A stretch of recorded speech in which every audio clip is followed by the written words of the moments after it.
The Adventist Home by Ellen G. White. Chapter 30. Family Companionship. Parents to become acquainted with children.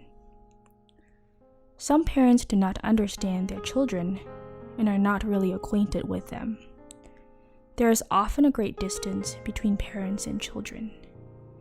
If the parents would enter more fully into the feelings of their children and draw out what is in their hearts, it would have a beneficial influence upon them.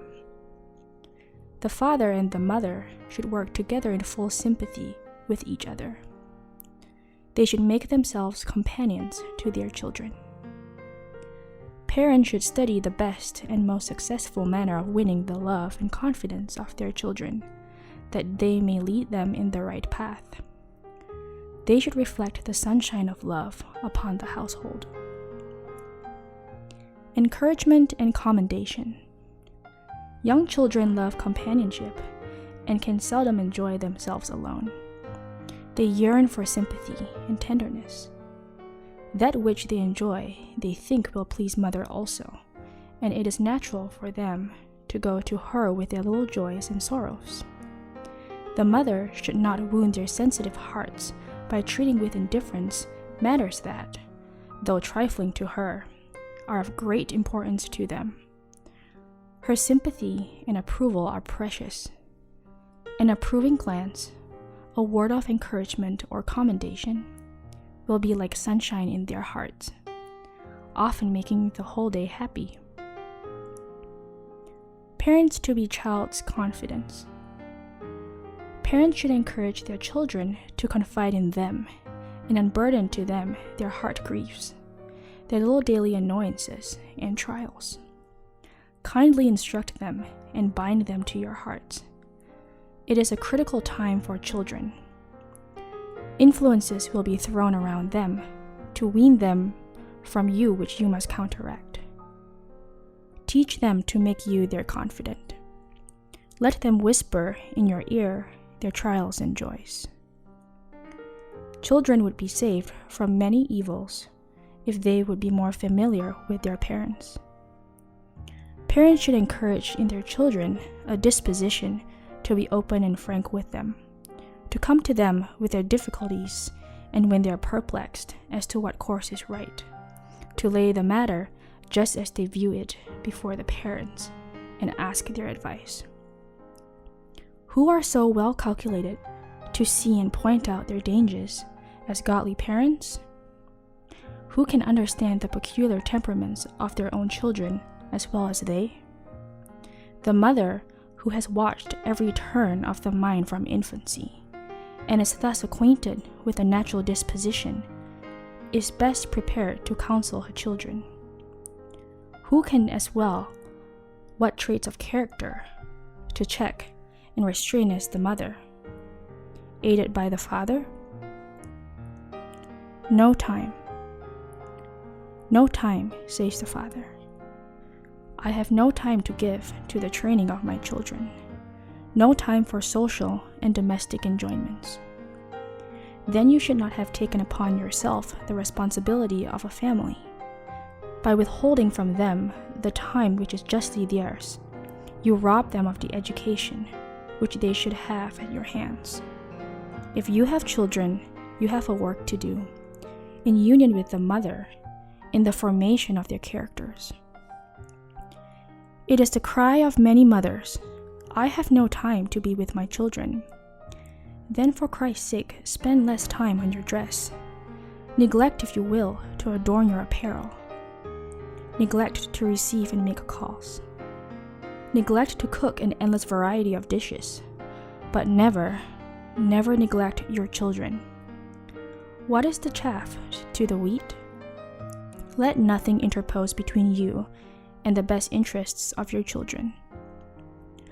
Burdened with many cares, mothers sometimes feel that they cannot take time patiently to instruct their little ones and give them love and sympathy. But they should remember that if the children do not find in their parents and in their home that which will satisfy their desire for sympathy and companionship, they will look to other sources. where both mind and character may be endangered. With your children in work and play. Give some of your leisure hours to your children. Associate with them in their work and in their sports, and win their confidence. Cultivate their friendship. Let parents devote the evenings to their families. Lay off care and perplexity with the labors of the day. Counsel to reserved dictatorial parents. There is danger of both parents and teachers commanding and dictating too much, while they fail to come sufficiently into social relation with their children or scholars. They often hold themselves too much reserved and exercise their authority in a cold, unsympathizing manner, which cannot win the hearts of their children and pupils. If they would gather the children close to them and show that they love them, and would manifest an interest in all their efforts and even in their sports, sometimes even being a child among children, they would make the children very happy and would gain their love and win their confidence. And the children would sooner respect and love the authority of their parents and teachers. Evil associates as competitors of the home. Satan and his host are making most powerful efforts to sway the minds of the children, and they must be treated with candor, Christian tenderness, and love. This will give you a strong influence over them, and they will feel that they can repose unlimited confidence in you.